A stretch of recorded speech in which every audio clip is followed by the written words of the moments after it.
We're going to talk about the top 10 myths that people have about DUI and criminal defense. Myth number 10 is a very important one, is that people have the idea that they can't tell a police officer that they want to speak with an attorney. And they feel like if they did that, that somehow it could be used against them later. Somehow it would make them look guilty if they said, I don't want to speak with you, officer, I'm really sorry, I prefer to speak with my attorney.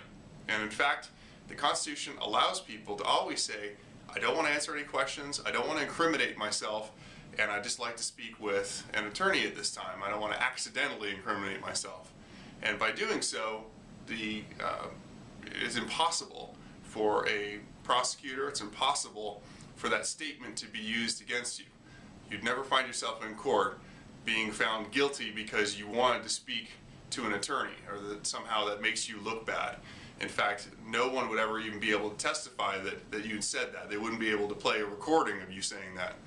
And in fact, it is one of the rights that you have that you should exercise almost always if a police officer is asking you questions and looking for information. If you're implicated in a crime, be it a DUI or criminal offense matter, you should always say, before I answer this, I'd like to go over this with my attorney. I'd like to know what my rights are. I'd like to find out a little bit more about what my options are. So respectfully, officer, I'd like to speak with an attorney. And this is a mistake that I see over and over and over again. People just feel compelled, like they have to answer questions by police officers, and they really don't. So if you find yourself pulled over by the police, they're asking you questions about how much have you had to drink, where are you going, where are you coming from, and do you feel impaired, you can always say, I'd like to speak with an attorney before I answer that question.